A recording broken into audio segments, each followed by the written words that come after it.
నా వీడియోస్ని క్లిక్ చేసి దయచేసి మొబైల్ ఫోన్లో ఫుల్ స్క్రీన్లో చూడండి, మీకు క్లారిటీ ఉంటుంది. ఈ వీడియోలో మనం తూర్పు చాళుక్యుల యుగంలో మన తెలుగు భాష దానికి సంబంధించిన విషయాలు తెలుసుకుందాం. తెలుగు భాష విష్ణుకుండి సాలంకాయన కాలం నుండి శాసనాలు తెలుగు పదాలు కనబడుతున్నాయి. విష్ణుకుండులు సాలంకాయన కాలం నుండే మన శాసనాల్లో తెలుగు పదాలు కనిపిస్తాయి. చాళుక్య వంశస్థాపకుడైన కుబ్జా విష్ణువర్ధనుడి చేజర్ల శాసనంలో సగం పైగా తెలుగు పదాలు ఉన్నాయన్నమాట. సగం పైగా తెలుగు పదాలు ఉన్నాయి. అతని కుమారుడు జయసింహ వల్లభుడు ఉన్నాడు కదండి, మొదటి జయసింహ వల్లభుడు. అతనికి సంబంధించిన వెప్పర్ల శాసనం, మాచర్ల శాసనాలు ఈ రెండు కూడా తెలుగు శాసనాలే. బాగా గుర్తుపెట్టుకోండి. దీని మీద ఒక క్వశ్చన్ ఇచ్చాడు, కరెక్ట్గా సింపుల్గా వెప్పర్ల శాసనం ఏ రాజు ఇచ్చాడు అని అడిగాడు అంతే. అందుకని బాగా చదవండి, బాగా అర్థం చేసుకోండి, బాగా మెమరైజ్ చేయండి, రివైజ్ చేయండి. ఇక్కడ క్వశ్చన్ అడుగుతారని ఎక్కడ ఎక్స్పెక్ట్ చేస్తాం మనం? Very rare. సో కుబ్జా విష్ణువర్ధనుడి చేజర్ల శాసనంలో సగం పైగా తెలుగు పదాలు ఉన్నాయి. అతని కుమారుడు జయసింహ వల్లభుడు వేసిన వెప్పర్ల మాచర్ల శాసనాలు పూర్తిగా తెలుగు శాసనాలే. వెప్పర్ల మాచర్ల. ఇదే కాలం నాటి రేనాటి చోడులు సైతం తమ శాసనాలను తెలుగులో వేయించారు. ఇది మనకు ఆల్రెడీ ఇంతకుముందు చూసాం. ధనుంజయుని కళమళ్ళ శాసనం తెలుగు శాసనాల్లో ప్రాచీనమైనది. అంటే ఇదే మొదటి తెలుగు శాసనం అనమాట. రేనాటి చోళులో వేసిన అందులో ధనుంజయుడిది ఇది. కళమళ్ళ శాసనం 575 AD తెలుగు శాసనాల్లో ప్రాచీనమైంది.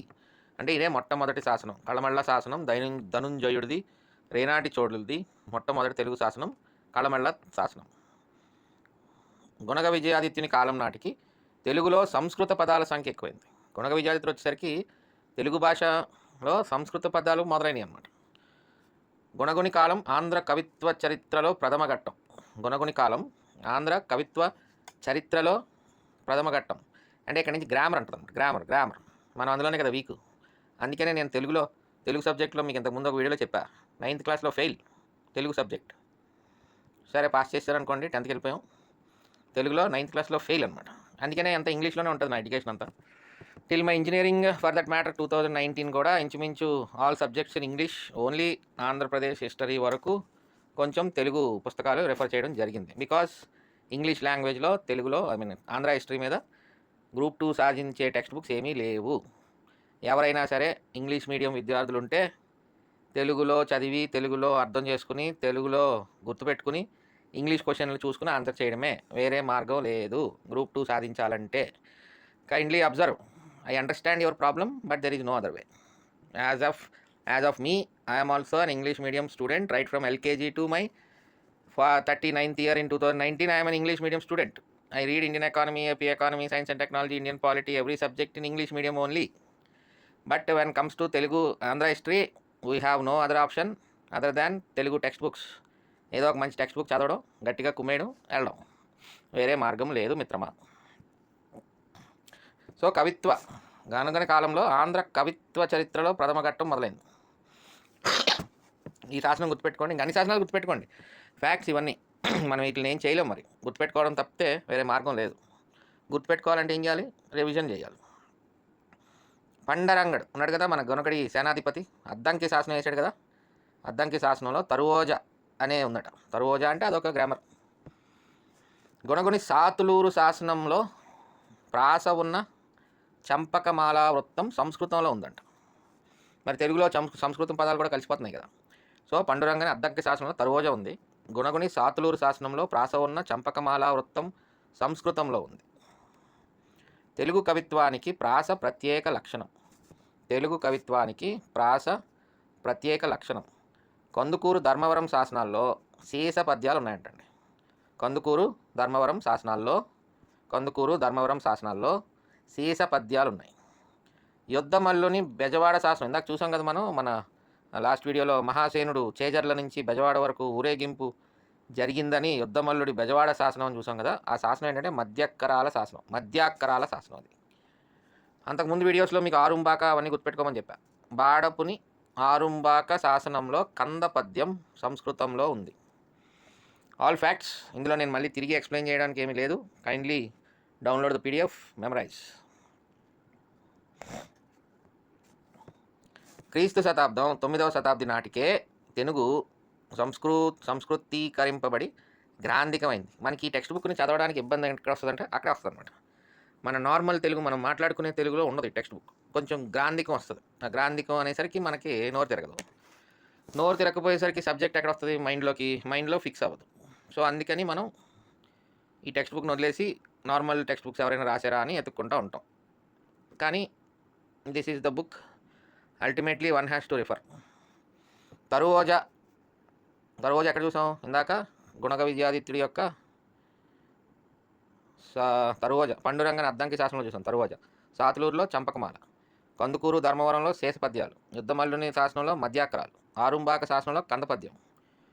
తర్వాత తరువోజ, శేషము, మధ్యాకరాల వంటి దేశీయ ఛందములతో పాటు చంపకమాలాది వృత్తాల నలవరుచుకొని ఆంధ్రులు పద్యరచనలో ఆరితేరినారు.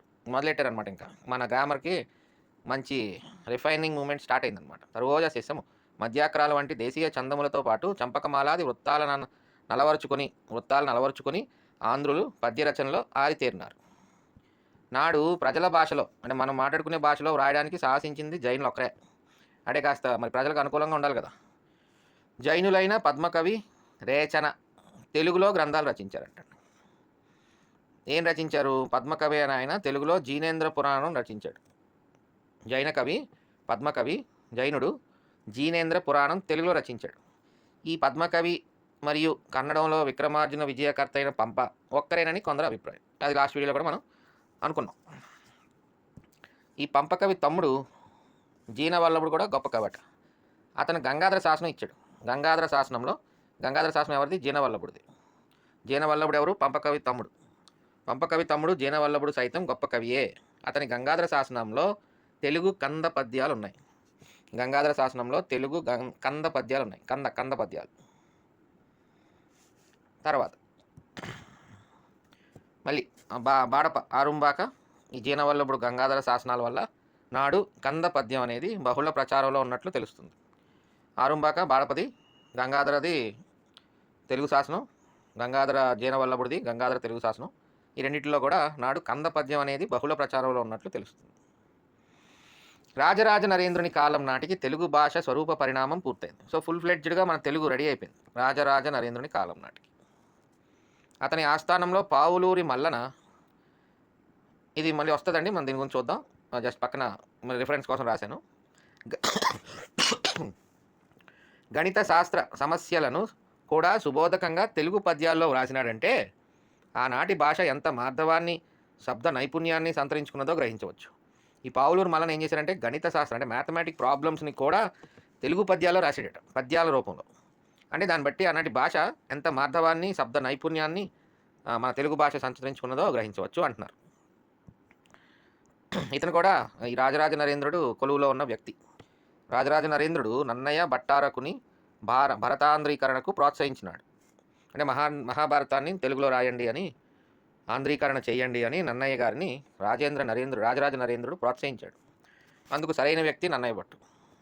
ఈయన బిరుదులు: సంహితాభ్యాసుడు, నానా పురాణ విజ్ఞాన నిలయుడు, అవిరస జపహోమ తత్పరుడైన లోకజ్ఞుడు, ఉభయ భాషా కావ్య రచనా ప్రాగల్భుడు, వాగశాసనుడు, వైయాకరణి నన్నయ్య, ఆంధ్ర ఇవన్నీ ఆయన బిరుదులు. ఓకే, ఇక్కడ వరకు ఆయన బిరుదులు అనమాట. మరి ఇంత డీప్గా అడగలేండి, కంగారు పడకండి, జస్ట్ గోత్రూ లాగే రిఫరెన్స్ అలా గుర్తుపెట్టుకోండి అంతే. ఇక్కడికి వచ్చేసరికి ఆంధ్ర భాష అనుశాసనం అనే వ్యాకరణం ఈ నన్నయ్య రాశాడని ప్రసిద్ధి అంట. ఆంధ్ర భాష అనుశాసనం అనే వ్యాకరణం నన్నయ్య గారే రచించారని ప్రసిద్ధి. సో ఇది నన్నయ్య గారి స్టోరీ. నన్నయ్యకు నారాయణ భట్టు సహాయంగా నిలిచాడు. మనం ఆల్రెడీ చూసాం. ఈ నారాయణ భట్టు ఏంటి? వాంగ్మయ దురంధరుడు, అష్టభాషా సుకవి శేఖరుడు. ఈ నారాయణ భట్టు ఎవరు? వాంగ్మయ దురంధరుడు, అష్టభాషా సుకవి శేఖరుడు. ఈ నారాయణ భట్టుకి నందంపూడి అగ్రహారాన్ని ఇచ్చి రాజరాజ నరేంద్రుడు గౌరవించాడు. ఈ దానశాసన కావ్య రచయిత ఎవరు? నన్నయ్య. మరి దానశాసన రచయిత ఎవరు అడుగుతారు? నన్నయ్య కాబట్టి అడుగుతారు, మళ్ళీ ఎవడో అయితే అడగడం. సో అందుకని నారాయణ భట్టుకి నందంపూడి అగ్రహారాన్ని ఇచ్చి రాజరాజ నరేంద్రుడు గౌరవించాడు. ఈ దానశాసన కావ్య రచయిత నన్నయ్య కాబట్టే ఈ క్వశ్చన్కి అలా ఆ స్టేట్మెంట్కి ఇంపార్టెన్స్ వస్తుంది అన్నమాట. నెక్స్ట్ పావులూరి మల్లన. పావులూరి మల్లన కూడా రాజరాజ నరేంద్రుడిచే నవఖండవాడ, నందంపూడి నవఖండవాడ కన్ఫ్యూజన్ వస్తుంది కాబట్టి క్వశ్చన్లు ఫట ఇచ్చాడు క్వశ్చన్స్, మామూలుగా ఇవ్వలేదన్నమాట. నవఖండవాడను అగ్రవారంగా బడసినాడు. నవఖండవాడ పావులూరు మల్లన్న, నందంపూడి నారాయణ భట్టు. ఇంతకీ పావులూరు మల్లన్న ఏం చేశారు? మహావీరాచారి అనే జైన కవి రచించిన మహావీరాచారి అనే జైన కవి రచించిన గణిత సార సంగ్రహాన్ని తెలుగు పద్యాల్లో రచించాడు పావులూరు మల్లన్న. పావులూరి గణితంలో పద్యాల వల్ల నాడు తర్క వ్యాకరణ గణిత ఖగోళ భూగోళ శాస్త్రాల్లో ప్రజలు శ్రద్ధ వహించినట్లు తెలుస్తుంది. అంటే ఇతను రాసాడంటే పీపుల్ కూడా ఎక్స్పెక్ట్ చేసి దాన్ని ఎంజాయ్ చేస్తారు అనే ఉద్దేశంతోనే కదా పద్యాలు రాస్తారు. సో మహావీరాచార్య జైన కవి రచించిన గణిత సార సంగ్రహాన్ని తెలుగు పద్యాల్లో రచించాడు పావులూరి మల్లన్న. ఇవన్నీ చేసినందుకు నవఖండవాడ అనే గ్రామాన్ని, అగ్రహారాన్ని రాజరాజ నరేంద్రుడు పావులూరు మల్లన్నకిచ్చి సత్కరించాడు అనమాట. ఫైనల్గా నన్నేచోడుని కుమార సంభవం తెలుగులో లభిస్తున్న తొలి గ్రంథం అంటండి. నన్నేచోడు రాసిన కుమార సంభవం తెలుగులో లభిస్తున్న తొలి గ్రంథము. That's final. ఫైనల్గా క్వశ్చన్స్. వేంగిలోర్పుల తూర్పు చాళుక్యుల అధికార భాష ఏది? ఇంకేం డౌట్లు ఏం లేవు, తెలుగే, అలా ఫిక్స్ అయిపోయింది. ఇప్పుడే చూసాం కదా నవఖండవాడ ఎవరు, అక్కడ కన్ఫ్యూజ్ చేయడానికి ఇద్దరు పేర్లు ఇస్తాడు అనమాట. మనకి ఇద్దరు పేర్లు ఇస్తాడు కన్ఫ్యూజ్ చేయడానికి. మళ్ళీ చాళుక్యుల నాటి గణిత శాస్త్రజ్ఞుడు అయిన పావులూరు మల్లన్న పొందిన అగ్రహారం మళ్ళీ ఇస్తాడు రెండు. అవునా కదా, ఇస్తాడు, ఇవ్వాలి, లేకపోతే ఎగ్జామ్ ఎందుకు అవుతుంది? నవఖండవాడ అనగానే పెట్టారు అందరూ టకేరని పెడతారు అనమాట. పక్కన నందంపూడి అనగానే మోర్ని మళ్ళీ అదా ఇదా అని కొట్టుకుంటూ ఉంటాం. So be clear with clarity. మళ్ళీ నెక్స్ట్ ఇయర్స్ చూస్తున్నారు కదా పక్కన, 2008, 2012, 2017 రాజరాజ నరేంద్రుడిచే నందంపూడి అడిగాడు. ఈసారి నవఖండవాడిని వదిలేసి నందంపూడి అడిగాడు అనమాట. ఇది కూడా ఇచ్చాడు కదా, ఇచ్చాడు చూసారా, నన్నయ్య భట్ ఇచ్చాడు, జేనవల్లభుడు ఇచ్చాడు, ఈ ఏరియాకి సంబంధించిన వాళ్ళు కదా అందరూ కూడా. సో ఆన్సర్ ఈస్ నందంపూడి అంటే నారాయణ భట్, నవఖండవాడ అంటే పావులూరి మల్లన. ఇందాక అన్నాను కదా విప్పర్ల శాసనం అని. తూర్పు చాళుక్యరాజు కుబ్జా విష్ణువర్ధన్ పేరు ఇచ్చాడు, ధనంజయుడు పేరు ఇచ్చాడు, జయసింహ వల్లభుడు పేరు ఇచ్చాడు, శక్తివర్మ ఇచ్చాడు, విప్పర్ల శాసనం. సో ఆన్సరు అలా ఇస్తున్నాడండి క్వశ్చన్స్. సో జాగ్రత్తగా ఫ్యాక్ట్స్ బాగా గుర్తుపెట్టుకోండి. మళ్ళీ 2019లో సార సంగ్రహ గణితం అనే గణిశాస్త్ర గ్రంథాన్ని తెలుగులో రచించిన వారు ఎవరు? ఇది కొంచెం సింపుల్గా తేల్చాడు. మహావీరాచార్యుడు ఇచ్చాడు చూసారా, కన్ఫ్యూజ్ చేయడానికి మహావీరాచార్యుడు అని కూడా ఇచ్చాడు తెలుగులో. ఈయన సంస్కృతంలో రాస్తే మనోడు తెలుగులో పద్యాల రూపంలో రాశాడు అనమాట. అందుకని గణిత సార సంగ్రహాన్ని మహావీరాచార్యుడు అనే జైన కవి సంస్కృతంలో రాస్తే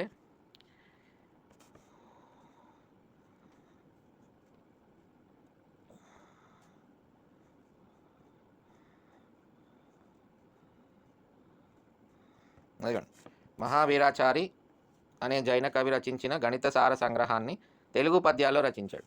అంటే సంస్కృతంలో ఉన్నదాన్ని ట్రాన్స్లేట్ చేసి మళ్ళీ పద్యాల రూపంలో రాశాడు అనమాట. సో అందుకని ఇక్కడ ఆ పేరు కూడా ఇవ్వడం జరిగింది. మహావీరాచార్యుడని గణిత సార గ్రంథాన్ని తెలుగులో రచించిన వారు పావులూరు మల్లన్న, సంస్కృతంలో రచించింది మహావీరాచార్యుడు. Group 2 2019 question. So this is video number 66. ఇంకొక వీడియో ఉంది, లెట్ us finish it.